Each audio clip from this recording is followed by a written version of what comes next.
नमस्कार मुनीश जी, बहुत बहुत स्वागत है आपका। नमस्ते नमस्ते। सर, जिस तरीके से 10 दिन के बाद स्वाति मालीवाल ने मुंह खोला है और पूरा घटनाक्रम बताया है, उसमें एक बात जो उन्होंने कही जो सबको समझनी जरूरी है, वो कह रही है कि अब अरविंद केजरीवाल ने आम आदमी पार्टी की ट्रोल आर्मी को उनके पीछे लगा दिया गया है। तो ये ट्रोल आर्मी क्या है? देखिए, इसमें न केवल ट्रोल आर्मी का जो फिनोमेनन है, आम आदमी पार्टी की 3 पेक्युलैरिटीज है और ये सिद्धहस्तता अरविंद केजरीवाल ने बखूबी राइट फ्रॉम बिगिनिंग उसने शार्पन अपने करनी शुरू कर दी। जैसे जैसे पैसा आता गया, आम आदमी पार्टी जो कहते थे चंदा दीजिए हमें, जनता का चंदा चाहिए, जैसे जैसे पैसा आता गया, अंकित लाल पहला व्यक्ति था जो आम आदमी पार्टी की सोशल मीडिया को संभालते थे आम आदमी पार्टी बनने के बाद। और उनके साथ कुछ ऐसे यंग वॉलंटियर्स भी काम करते थे। मैं इन सबको अच्छी तरह भली भांति जानता हूँ, समझता हूँ। जहाँ से ये गाजियाबाद या कौशाम्बी में करते थे एडिशनल ऑपरेशंस, वो भी मैं सब जगह देखी हुई हैं। इन्होंने ओवर द ईयर्स केजरीवाल ने, और जो केजरीवाल जो करते हैं वो आम आदमी पार्टी का वो फिनोमिनल बन जाता है, क्योंकि केजरीवाल ने पार्टी में जकड़ बनाई हुई है। देखिए कितनी मूर्खता और कितनी हास्यास्पद बात लगती है कि जस्ट काउंटर एलिगेशंस। अगले साल मोदी 75 साल के हो जाएंगे तो उनको हटना पड़ेगा। यहाँ पे मुझे कोई एतराज नहीं है इनके इस किस्म के पॉलिटिकल स्टैंड में। आई एम नॉट ए फेवरिंग और डिसफेवरिंग एनी पार्टी, लेकिन इनकी हकीकत, इनके गिरबान में झांक के देखिए आप, पहले इनको खुद झांक के देखे ये गंदे लोग, कि आम आदमी पार्टी में एक व्यक्ति 2 से ज्यादा टर्म्स नहीं संभाल सकता। तो by that policy Arvind Kejriwal को सेकंड टर्म ऑफ कन्वीनरशिप के बाद वहां से हट जाना चाहिए। लेकिन वो सब चीजों पे जकड़ बैठाते गए एंड फिर अपनी पत्नी को भी उस पर इंपोज कर दिया पार्टी पे।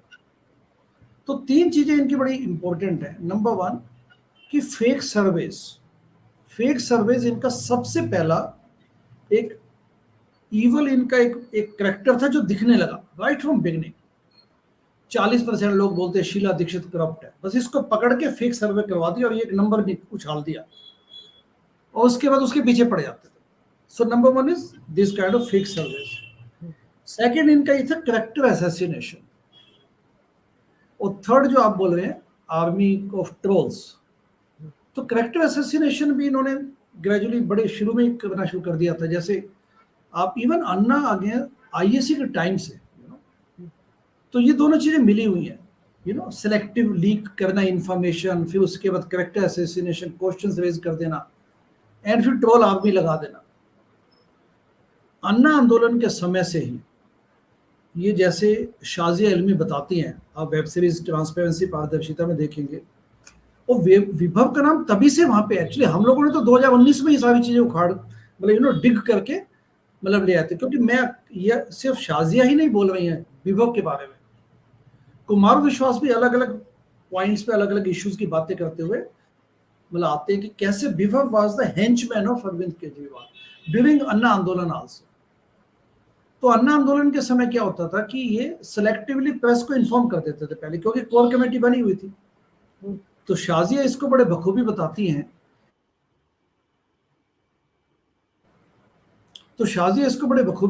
हैं। कि इवन आईएससी के टाइम क्या होता था कि जैसे कोई कोई अंदर डिसीजन हुआ अन्ना आंदोलन की जो कोर कमेटी, वो पता चला कि इंडियन एक्सप्रेस को या टाइम्स ऑफ इंडिया को या हिंदुस्तान टाइम्स को पहले ही पता चल गया। तो उसमें अल्टीमेटली ये समझ आया, जो मयंक गांधी ने इस पे पॉइंट आउट किया, क्योंकि he took this issue in details, तो पता चला कि विभव कुमार ही वही व्यक्ति है जो वहां बैठ के चीजें पहले से बता देता है।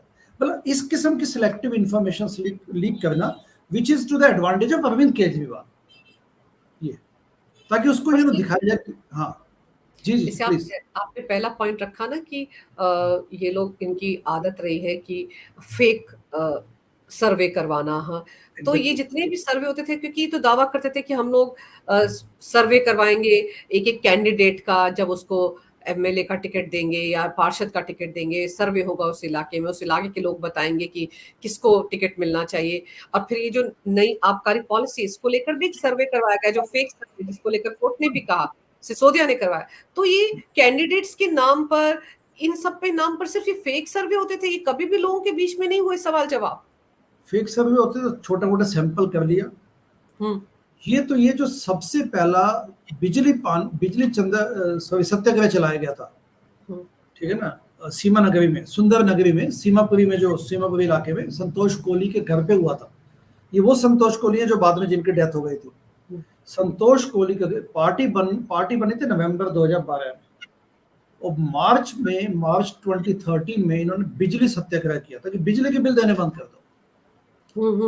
उसमें अरविंद केजरीवाल जाके सुंदर नगरी में संतोष कोहली के घर जाके उन्होंने उसको अपना शैया क्षेत्र बनाया, अपना स्पॉट बनाया अनशन का, वहां जाके लेट गए एंड स्टील के गिलास में पानी पीते थे, which is difficult to know कि वो पानी सचमुच कुछ लेते थे कि सचमुच उनका अनशन था।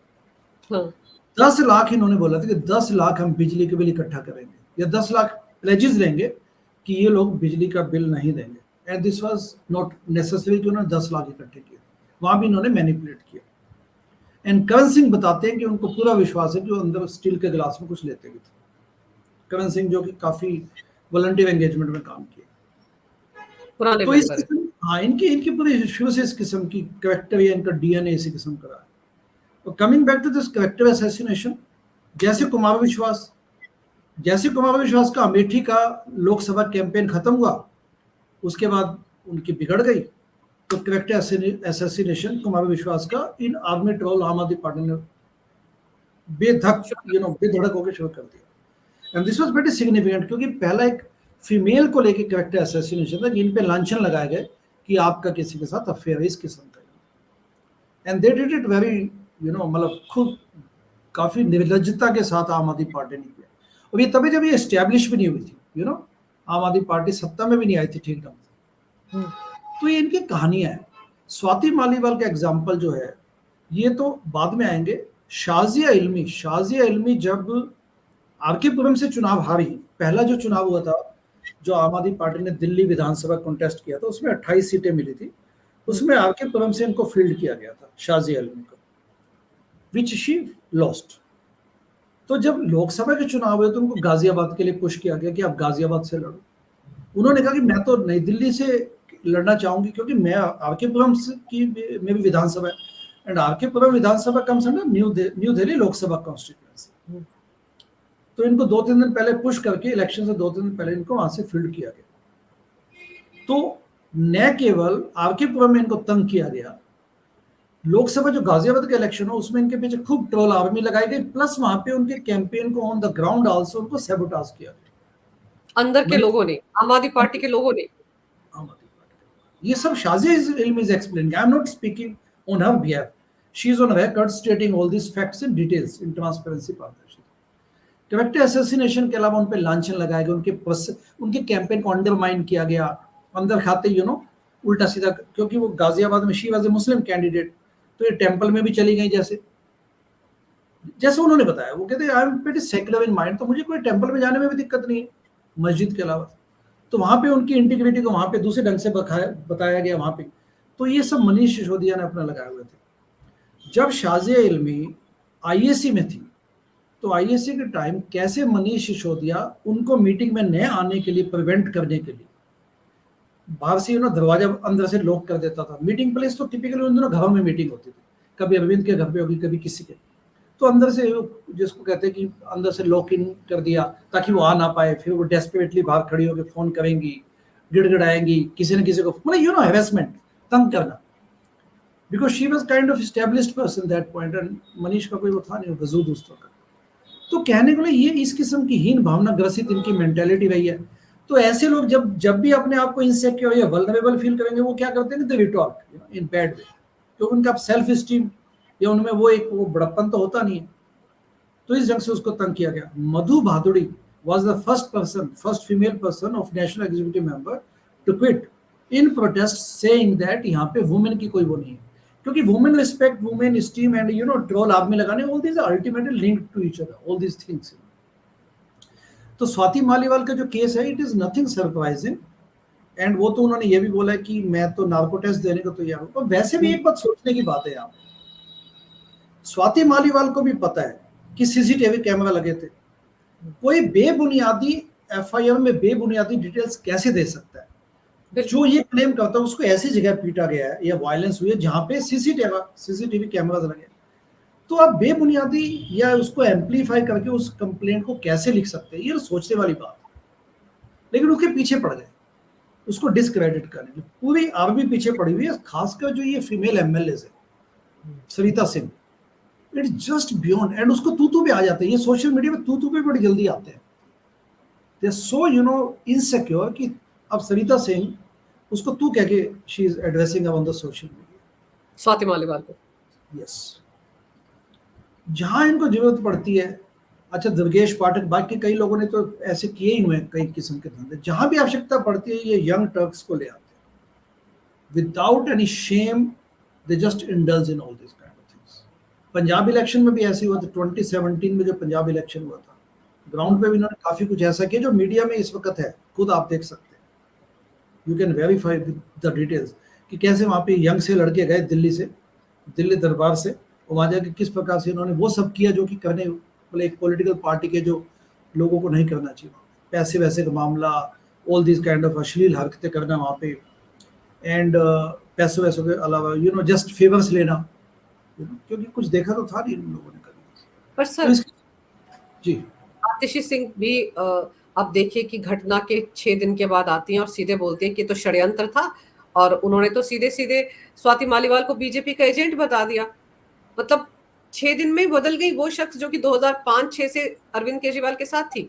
तो ये सब कुछ क्या सिखाया पढ़ाया जाता है? क्योंकि स्वाति मालीवाल ने कहा कि सबको, उनके पास एक बड़े नेता का फोन आया था जो कह रहा था कि सबको कहा जा रहा है कि उन पर दबाव बनाया जा रहा है कि वो स्वाति मालीवाल के खिलाफ कोई ना कोई तस्वीर निकाल कर ले आए, कोई ना कोई वीडियो ले आए, कोई ना कोई ऐसी बात ले आए जिससे कि उनको सोशल मीडिया पर ट्रोल किया जा सके, उनकी इमेज को टार्निश किया जा सके। ये सब कुछ होता है क्या? बोला जाता है कहीं से, कोई इकोसिस्टम है जो तैयार होता है कि आपको ये करना है? देखिए, अब इनका शुरू से इतिहास देखिए, जब अन्ना आंदोलन चला तो ये ऐसी बातें बोलते थे तो लोग कहते देशभक्ति है, क्योंकि उस वक्त सेंटिमेंट्स ऐसे थे कि देश में करप्शन बहुत है, स्कैमस्टर्स बैठे हैं, सब पॉलिटिशियंस और स्कैमस्टर्स। तो उस वक्त ये बातें लोगों को लगता कि yes, they are the real revolutionaries, क्रांतिकारी लोग।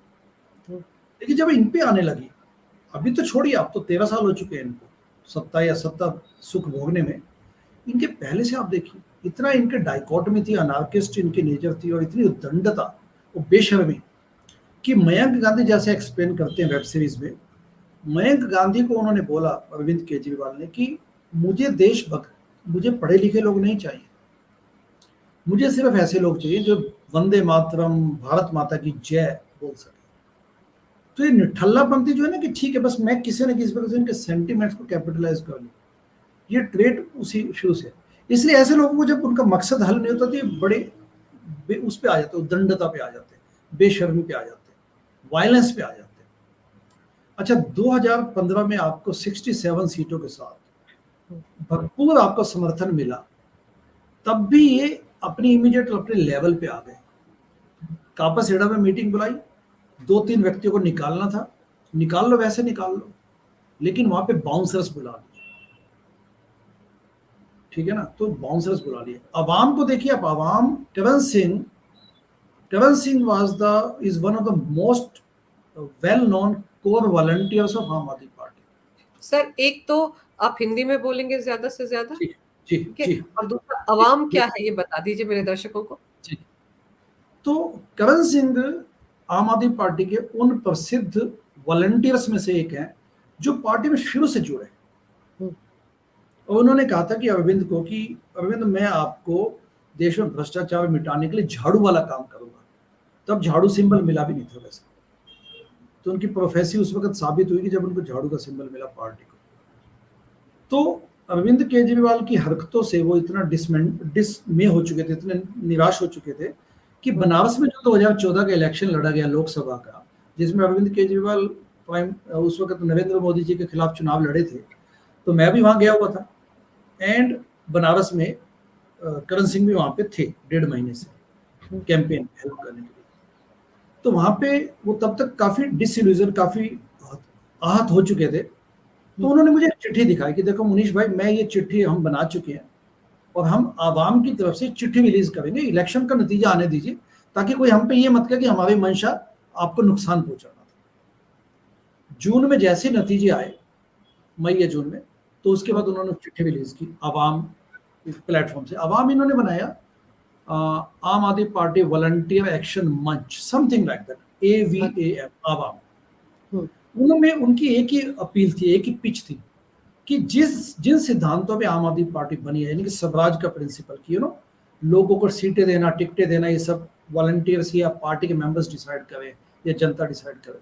मतलब जो शुद्धिकरण करने हम आए थे, जिन प्रिंसिपल्स पे, सिद्धांतों पे पार्टी बनी थी, उन सिद्धांतों को वापस लाने की कोई पर्सनल डिमांड नहीं थी करण सिंह या उनके साथियों की। उनके डिमांड थे कि सिद्धांतों पे वापस आओ। तो करण सिंह ने जैसे ही चिट्ठी रिलीज की ऊपर, क्योंकि उसको समझ आ चुका था कि कुछ होने वाला नहीं है, अरविंद इज नॉट, वो मुझे सुनना नहीं चाहते। उन्होंने चिट्ठी रिलीज की, उसके बाद उसके पीछे पूरी ट्रोल आर्मी लगा दी। हमें सबको अंदर से बोला गया कि करण सिंह को झूठा साबित करना है। मोस्ट इंपोर्टेंट, आपको भी बोला गया कि करण सिंह के खिलाफ कुछ करिए। यस, लेकिन मोस्ट इंपोर्टेंटली, और जो ये पब्लिक स्पेस में भी मिलेगा आपको, अपनी ही पार्टी के SMS हैंडल से इन्होंने करण सिंह के खिलाफ गलत SMS, उसको डिफेम करने के लिए SMS भेजना शुरू कर दिया। समथिंग कुछ ऐसा किया जिसके खिलाफ फिर करण सिंह जेल में गए। मुझे डिटेल्स याद नहीं है, बट काफी उनको वहां पे इस ढंग से ऐसे पोर्ट्रे किया गया कि करण सिंह ने आम आदमी पार्टी के SMS सिस्टम को चिरा के ही मैसेज डाला, दैट काइंड ऑफ।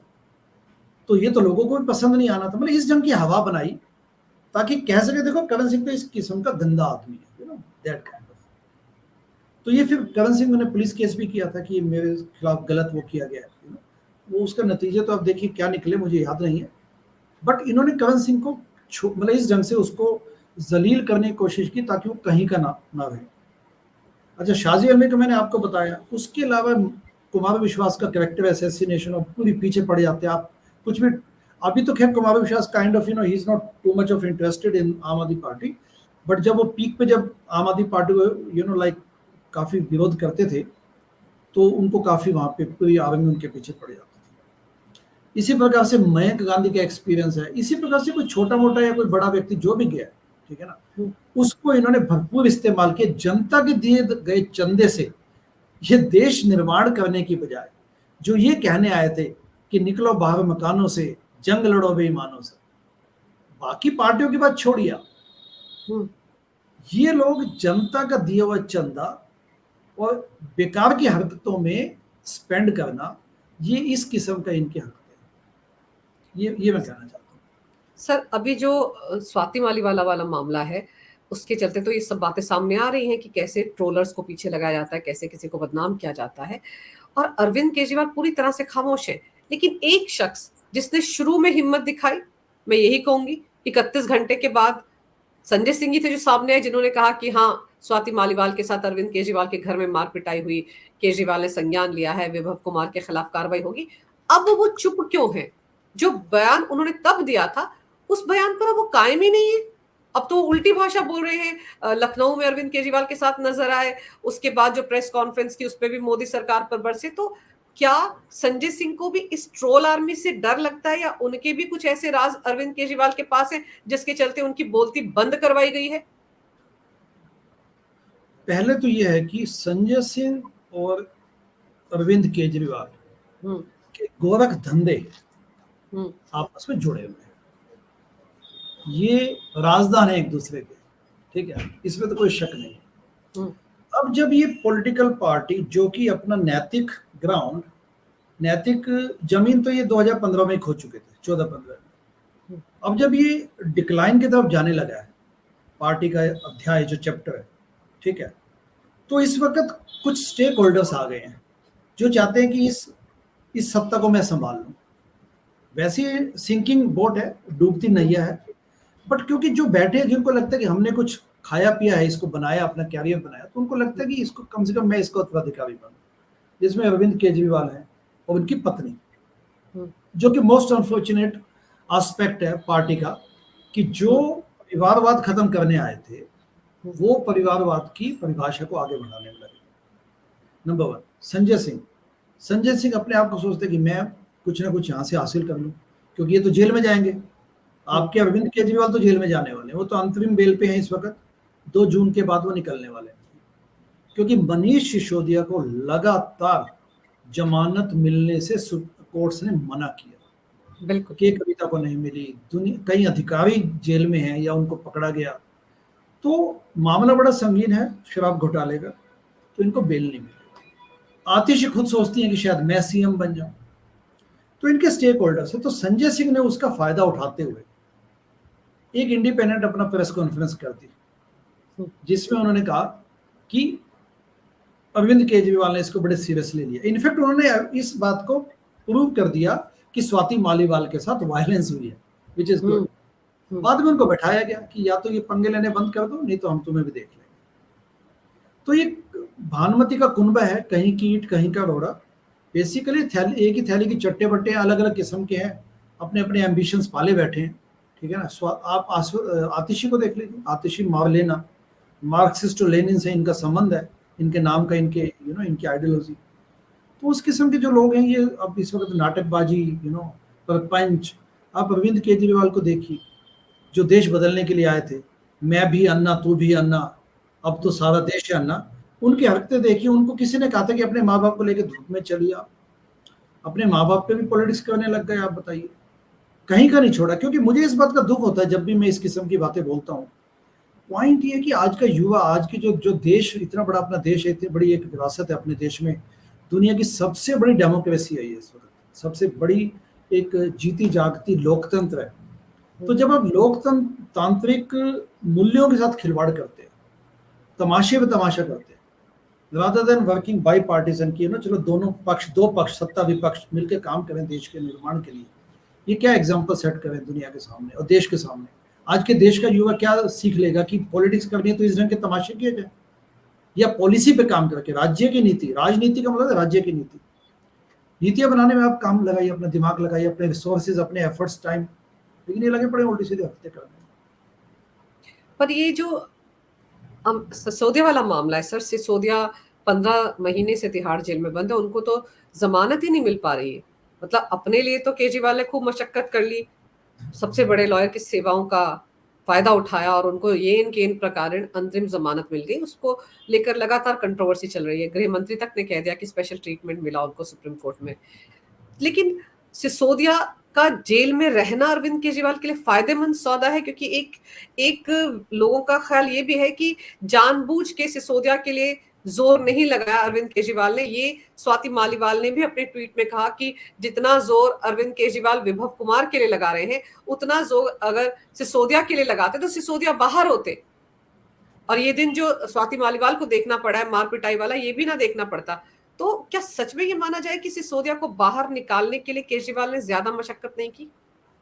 देखिए, पहली बात तो ये स्पष्ट है कि मामला इतना संगीन है कि दोनों ही जेल में होने चाहिए। आपके मुख्यमंत्री अरविंद केजरीवाल, मनीष सिसोदिया का एग्जाम्पल ये शो करता है कि अल्टीमेटली इस देश में कानून अपना काम करता है यहाँ पे।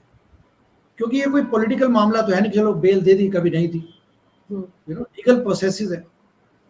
तो अरविंद केजरीवाल को बेल मिलना न्याय प्रथा का एक अजीबो किस्म एक घटनाक्रम थी, जिसको सभी समझते हैं कि बड़ा डिफिकल्ट है एक्सप्लेन करना। लेकिन मनीष सिसोदिया के लिए आपने बिल्कुल ठीक कहा कि एफर्ट्स नहीं किए, क्योंकि लंबे समय तक अरविंद केजरीवाल जेल में रहेंगे। तो मनीष यदि बाहर आते हैं तो डिप्टी सीएम होने के बाद उनका पहला हक बनता है सीएम पोजीशन संभालने का। ये पर पार्टी के अंदर क्या सब लोग सिर्फ अरविंद केजरीवाल की तरफ ही देखते हैं? उनके अलावा वो नार्सिसिस्ट एक टर्म होती है ना कि मैं ही मैं हूं सब कुछ, तो क्या अरविंद केजरीवाल का रुतबा वैसा ही है? उनके आगे बाकी कोई पार्टी का नेता कहीं ठहरता नहीं है, क्योंकि सिसोदिया को तो सर बिल्कुल भुला दिया गया है। जितना दर्द अरविंद केजरीवाल ने विभव कुमार के लिए दिखाया, उतना दर्द तो मैंने पिछले 1.5-2 साल में सिसोदिया के लिए कभी नहीं देखा अरविंद केजरीवाल को बोलते हुए, सिवाय 1-2 बार की रोल ये या we miss you Manish ji कह दिया, इसके अलावा तो कभी कहीं कुछ नजर नहीं आया। देखिए, अरविंद केजरीवाल किसी किस्म के नायक नहीं है, कोई संत महात्मा या नायक या एक बहुत बड़े चिंतक हों कि जिसकी वजह से ऐसा लगता है कि सब लोग उसको फॉलो करते हैं या उनको फॉलो करते हैं। ये सब सत्ता का मामला है, कंसंट्रेशन ऑफ पावर। आज जो इसलिए अरविंद के पीछे हैं सब, क्योंकि उन्होंने जो सारा आधिपत्य इसलिए जमाया हुआ है पार्टी के, जो फंड्स इकट्ठे किए गए। अरविंद 2015 में जब ये देशभक्ति के नाम पे आए तो उनको जल्दी समझ आ गया कि अगर वास्तव में पॉलिटिक्स करनी है तो ये बेकार के चंदा मांग मांग के 5-5, 10-10 रुपए मांग के छोड़ो। अब आप राज्यसभा की टिकटें भी बेच सकते हैं, आप बाकी इलेक्शन राज्यों में भी चुनाव लड़ के वहां पे पैसे बना सकते हैं टिकटें बेच बेच के। तो इन्होंने बड़ी जल्दी उस चीज को अडॉप्ट करना शुरू कर दिया, और तभी आप पिछले इनके 7-8 साल के इतिहास को देखेंगे तो सब जगह चुनाव लड़ते हैं। मोटी मोटे असामियों को, मनी बैग्स, थैली शाहों को राज्यसभा में भेजा जाता है। आप इनके 3 एमपीज को छोड़ के, राज्यसभा के एमपीज को छोड़ के, बाकी सब जो पार्टी से निकले हुए, मतलब पार्टी के माध्यम से, मतलब पार्टी सदस्य होने के नाते राज्यसभा में रहे, बाकी सातों की सातों सीटें अननोन मनी बैग्स को दी गई। तो यहाँ पे ये समझाने की आवश्यकता नहीं है कि उनको क्यों भेजा गया। तो इसलिए इन्होंने बड़ी तेजी से पैसा बनाया, और पैसे के साथ ही जो पैसा एक शहद की तरह काम करता है, ना, मधुमक्खी के छत्ते की तरह, तो सब लोग उससे चिपकते हैं। तो दिस इज द ओनली, यही रीजन है कि इसकी वजह से लोग इनका चिपके हुए। अदरवाइज इनकी जो नैतिकता वो तो काफी समय से खत्म हो चुकी है। अब जब ये 2 जून को वापस जाएंगे, आपको क्या लग रहा है, इस्तीफा देकर जाएंगे या बिना इस्तीफा दिए ही अंदर चले जाएंगे? क्योंकि अभी कुछ तय नहीं हो पा रहा है, या हो सकता है इस दौरान उन्होंने विधायकों को मनाने की कोशिश की हो कि सुनीता केजरीवाल को सीएम बना दिया जाए। ऐसा कुछ किया होगा अंदर खाने, या स्वाति मालीवाल के मामले में उलझ कर रह गए वो? नहीं, स्वाति मालीवाल के मामले में तो बहुत अच्छी, तो बहुत बुरी तरह मतलब फंस चुके हैं, ठीक है। और दिल्ली में क्योंकि हम लोग कैंपेनिंग भी कर रहे हैं, भारतीय लिबरल पार्टी के माध्यम से 2 लोकसभा सीटों में हमने कैंपेन भी किया, तो ये बात तो समझ आ चुकी कि अब इस पे काफी लोग अरविंद केजरीवाल थू थू करते हैं, ठीक है ना। एक वोट बैंक जो इन्होंने बनाया हुआ था रेवड़िया बांट बांट के, लेकिन यदि आप उनसे अरविंद केजरीवाल की बात करें तो थू थू करने लग गए हैं लोग, ठीक है। स्वाति मालीवाल जो कहते हैं कई बार जो कुमति आ जाती है व्यक्ति में ना, सुमति की बजाय कुमति आ जाती है, तो जैसे इनको बेल मिली इन्होंने वायलेंस करवा दी वहां पे विभव को। उनको लगा कि स्वाति मालीवाल तो वल्नरेबल हैं, बेचारी हैं, मान जाएंगी, ठीक है। तो जैसे डोमेस्टिक वायलेंस का केस होता है, I call it domestic violence. मैं इसको डोमेस्टिक वायलेंस इसलिए बोलता हूँ कि स्वाति इनकी काफी पहचान की है, 2006-7 से इन्होंने काम किया हुआ है। मेरी इनफैक्ट राकेश अग्रवाल से भी बात हुई थी, न्याय भूमि में पहले काम करती थी स्वाति मालीवाल, और उसके बाद 2007 से। और इनके रिश्ते में भी, अरविंद केजरीवाल के रिश्ते में भी कहीं ना कहीं इनकी कुछ लगती है। तो इनको लगे ये तो अपने व्यक्ति पे कई बार सोचता है कि आदमी जब जोर नहीं चलता तो वायलेंस पे आ जाता है इंसान, अनफॉर्चुनेटली। सो ये एग्जैक्टली इन्होंने इनके साथ किया, तो उसकी वजह से फंसे हुए। दूसरा क्या कि जो इस किस्म की इनमें जो एक उद्दंडता है अरविंद केजरीवाल में, ये सत्ता तो नहीं छोड़ने वाले। और जो इनकी पत्नी को बनाने की इनकी कोशिश है, पक्की बात है, क्योंकि इनको पता है कि शीश महल भी छूट जाएगा, लेकिन ये जाएंगे बिना इस्तीफा दिए। उसके बाद क्या आगे होता है, क्योंकि ये इस होप में है कि इनको जल्दी बेल मिल जाएगी, जो कि लगभग इम्पॉसिबल। उसके बाद देखते हैं क्या करवटें बदलती है चीजें। पर सर, जैसे पीएम मोदी ने भी एक इंटरव्यू में कहा कि क्योंकि ये बार बार कहते हैं हमारे पास चवन्नी नहीं मिली, पैसा तो मिला नहीं, तो मनी लॉन्ड्रिंग कहाँ से। अभी भी इन्होंने ये बयान दिया था पार्टी मुख्यालय पर रविवार को, जब ये कह रहे थे कि हम बीजेपी मुख्यालय जाएंगे, हमें गिरफ्तार कर लो, जिसको करना है, इस तरह का जब नौटंकी कर रहे थे, तब इन्होंने फिर कहा था कि चवन्नी नहीं मिली। तो पीएम मोदी ने एक इंटरव्यू में कहा कि चवन्नी नहीं मिली, लेकिन सबसे इंपॉर्टेंट बात है ये अनुभवी चोर है, इनको पता है, क्योंकि ये आईआरएस अधिकारी रहे हैं, इनको पता है टैक्स कैसे चुराया जा सकता है, कैसे चीजों को छिपाया जा सकता है। तो आपको लगता है कि अरविंद केजरीवाल इस तरह की प्रवृत्ति के रहे हैं? देखिए, मैं तो इनको 2014 से चंदा चोर बोलता हूँ, चंदा चोर। क्योंकि जब हमने चंदा बंद सत्याग्रह चलाया था, तभी हमने कहा था कि या तो आप चंदा दिखा दीजिए, चंदा दिखाना कि जो लायबिलिटी वो आपके, the onus lies on you, lies with you, यानी कि जिम्मेदारी जवाबदेही आपकी है। मैं कैसे प्रूव करूंगा कि चंदा आपने छुपाया, तो कैसे छुपाया या क्यों छुपाया? जवाबदेही का प्रिंसिपल, सिद्धांत बड़ी सीधी सी बात है कि आप चंदा मैनेज करते हैं, आप इसकी पारदर्शिता दिखाइए। तो हमने तो इनको सर्टिफाइड चंदा चोर 2014 में बोलना शुरू कर दिया, और अन्ना जी के समर्थन से हमने चंदा बंद सत्याग्रह भी चलाया। लेकिन जो अभी मैं आपका ध्यान से, इस पे तो लंबी डिस्कशन की जा सकती है, लेकिन मैं आपका ध्यान सिर्फ 3 दिन पहले जो ईडी ने एक नया डॉक्यूमेंट, एक नया एविडेंस दिया है, जिसमें इन्होंने कहा कि 2014 से 2024 तक इन्होंने 7 करोड़ रुपीस की बंगलिंग की है, फजिंग की है, विदेशी फंडिंग की, एफसीआरए का उल्लंघन किया, एफसीआरए का उल्लंघन किया है। और क्योंकि मैं शिकागो में भी काम कर चुका हूँ, यहाँ भी काम कर चुका हूँ, तो मैं जानता हूँ कि वहाँ पे लोग कैसे, किस ढंग से प्रैक्टिकल वे में पैसे देते थे।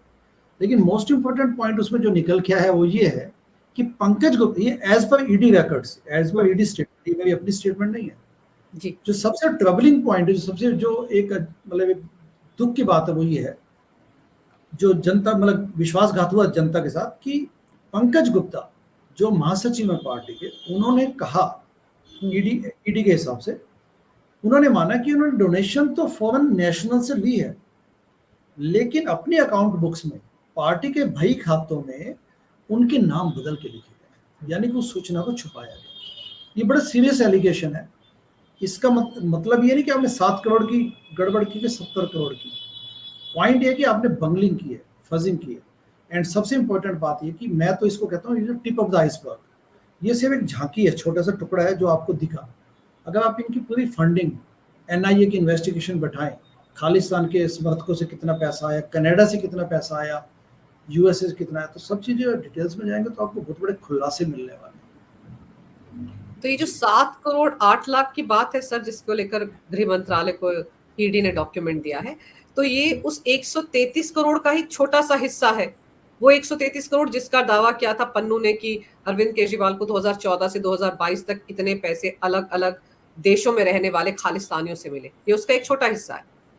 उसका एक छोटा हिस्सा, ये देखिए, ये तो जब तक इन्वेस्टिगेशन कंप्लीट नहीं होगी कहना मुश्किल है। मेरी अपनी अंडरस्टैंडिंग ये है कि वो पैसे इन्होंने, हो सकता है बाकी कहीं जगह दिए, क्योंकि जो खालिस्तानी समर्थकों से जो पैसा आया वो प्राइमरली पंजाब के माध्यम से आया होगा, और प्रैक्टिकली स्पीकिंग हवाला चैनल से आया होगा। ये नहीं कि सिंपली उठा के पन्नू या पन्नू के जो भी लोग थे उन्होंने पैसे डोनेट कर दिए, ये हवाला चैनल से आया होगा। एंड प्रैक्टिकली बड़े इजी टू अंडरस्टैंड, क्योंकि मैं, जैसा मैंने कहा कि मैं वहाँ भी काम किया हुआ है, पैसा इकट्ठा किया, उसको 50 लोगों के माध्यम से आप भेज दीजिए, यहाँ आके खर्च कर दो उस पैसे को, आप किसी को दे दो, कैश पकड़ा दो, किसी को 10 लाख दे दिए, किसी को 20 लाख, किसी को 40 लाख, किसी को 50 लाख, कैंपेन में लगा दिए उसके। आप कैसे प्रूव करेंगे सारी बातें, बताइए। तो इस किस्म से मैं, सेंस मेरी ये है कि इस ढंग से इन्होंने किया। इसलिए बड़ा इंपॉर्टेंट है कि एनआईए के माध्यम से इसको इन्वेस्टिगेट किया जाए, क्योंकि उनके पास इस किस्म के मैकेनिज्म्स हैं जिससे वो ट्रैकिंग कर सकते हैं अल्टीमेटली कितना पैसा कहां से और कैसे आया। सर पैसा उसमें ये भी कहा जा रहा है कि बहुत से लोगों ने अपने पर्सनल खातों में लिया है। दुर्गेश पाठक का नाम भी है, बल्कि कुमार विश्वास का नाम भी है कि वो ओवरसीज कुछ हुआ करते थे उस वक्त, जो विंग बना था इनका ओवरसीज वाला, उसमें उनका नाम भी है। हाँ, एनआईए सेल जो बना था, एक स्टेज पे कुमार विश्वास भी थे उसमें। जो ये एलिगेशन ईडी ने लगाया है कि दुर्गेश पाठक ने अपने पर्सनल अकाउंट में ले लिए, कोई आश्चर्य की बात नहीं है, इसमें तो कोई आश्चर्य की बात है ही नहीं। क्योंकि मैंने अभी थोड़ी देर पहले एक रेफरेंस दिया था कि जो ये पंजाब के दरबारी भेजे गए, गुरगे जिसको आप आम भाषा में बोल सकते हैं, कि जाके तुम पंजाब का इलेक्शन संभालो 2015 में, तो वो वहां पे जाके क्या करेंगे, मतलब क्या किया होगा, इट्स इजी टू अंडरस्टैंड। दूसरा क्या था कि पंजाब इलेक्शन, मतलब जो 2015 में गवर्नमेंट बनी दिल्ली में, तो कनाडा कौन लोग जाते थे, ये भी एक मतलब इन्वेस्टिगेशन का विषय है कि पार्टी के कौन कौन से पदाधिकारी पंजाब जाते थे, सॉरी दिल्ली से कनाडा जाते थे। जबकि मैं एनआरआई सेल का को कन्वीनर था, मैं शिकागो बैठा हूँ, शिकागो से आप ड्राइव करके भी जाएंगे तो 5 घंटे लगेंगे डेट्रॉइट पहुंचने में, डेट्रॉइट के बाद कनाडा शुरू हो जाता है। तो मेरे को कभी नहीं बोला गया कि आप कनाडा जाके वॉलंटियर्स की मीटिंग कीजिए, इनसे मिलिए, उनसे मिलिए, जबकि मैं उस वक्त एक आधिकारिक तौर पे ऑफिशियल वे में पार्टी का पदाधिकारी हूँ एनआरआई सेल का। कुमार विश्वास को कभी नहीं बोला गया कि दिल्ली से आप कनाडा फ्लाई करके जाइए, ठीक है। बोला किसको गया, कौन जाते थे, क्योंकि वो लोग जाते थे जिनको वहां पे उल्टे सीधे काम, पैसों के साथ खेलना था, गलत ढंग से पैसा लेना था, तो वो लोग जाने लगे, जिसमें कि संजय सिंह और एक दो पत्रकार बंधु भी हैं जो उस वक्त बड़े एक्टिव होते थे। तो हाँ आशुतोष जी, तो आप समझ सकते हैं कि पदाधिकारियों को मतलब कितनी हास्यास्पद बात लगती है कि मैं एनआरआई सेल का को कन्वीनर हूं, मुझे कभी नहीं बोला गया कनाडा जाने, जबकि मैं तो ड्राइव डाउन करके अपने पैसों से चला भी जाता अगर मुझे कभी रिक्वेस्ट की जाती कि चले जाइए। सर वो तो 8 दिसंबर 2014 को जब आपके साथ न्यूयॉर्क में थे तो खालिस्तानियों से जो बैठक की थी उसमें भी तो आप नहीं गए ना, आप दिन में तो सारे कार्यक्रमों में थे, लेकिन जब सीक्रेट मीटिंग करनी थी खालिस्तानियों से अरविंद केजरीवाल ने, तो आपको तो पता भी नहीं चला कि कब कहाँ मीटिंग हो गई। एग्जैक्टली, तो इस किस्म की इनकी है सब। मतलब लेकिन देश सर के साथ एक बहुत बड़ा धोखा हुआ है, देश के साथ व्यवस्था परिवर्तन के नाम पे जो स्केप्टिसिज्म, जो इन्होंने एक संदेह पैदा कर दिया। आप आम नागरिक से बात कीजिए, सभी लोग कहते हैं कि मतलब वो अच्छी पॉलिटिक्स कहने पे उनको क्लीन पॉलिटिक्स शब्द जो कि हम भारतीय लिबरल पार्टी वाले यूज करते हैं, तो लोग भी मुस्कुराते हैं हम पे, मतलब like they become sceptic immediately. Clean politics, honest politics, ये सब हंसने वाली बातें हो गई आज मजाक बन जब के रह गए ना उनकी वजह से। पर सर अब ये जो स्वाति मालीवाल वाला मामला है, इसको आप कैसे देखते हैं? क्योंकि अरविंद केजरीवाल विभव की तरफ तो नजर आ रहे हैं, और लेकिन स्वाति मालीवाल के बारे में कुछ नहीं कहते, लेकिन ये भी कहते हैं कि वो चाहते इस मामले की निष्पक्ष जांच हो, क्योंकि 2 वर्जन है इस स्टोरी के। देखिए, कंफ्यूजन क्रिएट करने की कोशिश है इनकी यहाँ पे। स्वाति मालीवाल को अच्छी तरह जानते हैं, उनको ये कहना चाहिए कि स्वाति मालीवाल, यदि आपके साथ गलत हुआ तो मैं इस बात को सुनिश्चित करूंगा कि आपको जस्टिस मिले। लेकिन वहां पे वो यहाँ पे कंफ्यूजन क्रिएट करना चाहते हैं, क्योंकि ये अरविंद केजरीवाल का ये चेहरा है, पर्सनैलिटी यही है कि जानबूझ के कंफ्यूजन क्रिएट करना। जबकि सच्चाई ये है कि स्वाति मालीवाल के साथ वायलेंस हुई है, एफआईआर लॉन्च हो चुकी है, होपफुली नतीजे आएंगे सामने, पता चलेगा। एंड स्वाति मालीवाल ने सब बातें ठीक बोली। मुझे तो इस बात की खुशी है कि वंदना सिंह उनके साथ खड़ी है आज। पूरी पार्टी में एक भी व्यक्ति, किसी के पास थोड़ा बहुत वर्थ द सॉल्ट, उनके पास कोई अपना हो, कोई स्पाइन, तो एटलीस्ट खड़े हो सके। She is the only person, Vandana Singh. Vandana Singh भी अरविंद केजरीवाल के साथ काम कर चुकी है, तो आज उनकी ये हिम्मत देख के मुझे बड़ी खुशी होती है। सर हिम्मत तो थोड़ी बहुत संजय सिंह ने भी दिखाई थी, प्रेस कॉन्फ्रेंस की थी, लेकिन बाद में उनकी हिम्मत भी काफी पता नहीं कहाँ गायब हो गई। हाँ, क्योंकि वंदना सिंह ने उस किस्म के घोटाले नहीं किए हुए ना जो संजय सिंह ने किए हुए, सीधी सी बात। अभी आपको क्या लग रहा है आम आदमी पार्टी का दिल्ली में क्या हाल होने वाला है? 4 सीटों पर उन्होंने अपने उम्मीदवार उतारे हैं। दिल्ली में देखिए, पिछले 2 लोकसभा में भी इनको कुछ नहीं मिला था। जब नेशनल इश्यूज की बात आती है तो आम आदमी पार्टी एक सशक्त ऑल्टरनेटिव किसी को लगती ही नहीं। ये तो बिजली पानी दे दे के इन्होंने यहाँ पे अपनी पॉलिटिक्स खेली है, उसके अलावा कुछ नहीं है। दिल्ली के आप हमारी ट्विटर हैंडल से हम जो तस्वीरें दिल्ली की दिखा रहे हैं, एमसीडीज ने जो कबाड़ खाना बनाया हुआ दिल्ली को, वो भयावह स्थिति थी। कल हम बुराड़ी गए हुए थे, बुराड़ी में संजीव झा 3 टर्म से एमएलए है, इंडिया अगेंस्ट करप्शन के वक्त के लोग। वहां पे लोगों ने हमें बताया कि ये एमएलए दिखता ही नहीं है, एंड भ्रष्टाचार का जो इंडेक्स है वो काफी ऊंचा जा चुका है। तो ये उनकी शिकायत है। बुराड़ी की जो दुर्गति की हुई है इन्होंने, उसके लिए, क्योंकि मैंने इसलिए बताया कि संजीव झा शुरू से आईएससी के व्यक्ति है, ये अब इस वक्त टोटली पथभ्रष्ट, निकम्मे, और कोई काम नहीं करते एज एमएलए, अपनी जिम्मेदारियां नहीं निभाते। वो एमसीडी के आप शैली ओबराय को देखिए, जो मेयर है, कैंपेनिंग में छुटी हुई है। एमसीडी भ्रष्टाचार का अड्डा बना हुआ है, कूड़ा करकट के नाम पे दिल्ली में पूरा दुर्गंध एवं कूड़ा करकट फैला हुआ है। तो आपको शर्म नहीं आती? आपको किस ढंग से आप रात को सो भी पाते होंगे जब सड़कों पे कूड़ा बिखरा हुआ है? 3-3 पहाड़ जो हैं, गार्बेज के माउंटेन्स, जो कि कुतुब मीनार को भी के साथ कंपटीशन कर रहे हैं, बलसवा का, गाजीपुर का एंड ओखला का। इन पहाड़ों में जो थोड़ा सा कचरा साफ किया जाता है, दुनिया भर का कचरा पाइलअप हो जाता है उसके। तो आप सो भी कैसे सकते हैं एज ए मेयर एमसीडी के? लेकिन वो इस वक्त अपना पूरी कैंपेनिंग में जुटी हुई है। तो हमने तो उनकी काफी भर्त्सना की है इस बात को। सर अरविंद केजरीवाल भी तो 21 दिन की ये जो अंतरिम जमानत पर आए थे, यही तो चाहते थे कि अच्छे तरीके से कैंपेन करें, अपनी पत्नी को प्रोजेक्ट कर दें, अपनी पत्नी के साथ रोड शो भी कर रहे हैं सिर्फ इसलिए ताकि, और उनको रानी की झांसी बोलते हैं, और अपने उनकी पत्नी उनको शेर बोलती हैं, बब्बर शेर बोलते हैं, ऐसे म्यूचुअल वो कहते हैं ना एडमायरेशन क्लब बना हुआ है। लेकिन चलिए, अभी तो विभव कुमार को आज फिर से कोर्ट में पेश किया गया था, 4 दिन की न्यायिक हिरासत में भेज दिया गया है। देखते हैं इस मामले में आगे क्या होता है। लेकिन इतना जरूर है कि अरविंद केजरीवाल की इस वक्त, वो कहते हैं ना, घर के चिराग से ही आग लग गई घर को, तो मुझे लग रहा है कि स्वाति मालीवाल ही वो शख्स बनेंगी जो अरविंद केजरीवाल की लंका जलाकर ही दम लेंगी।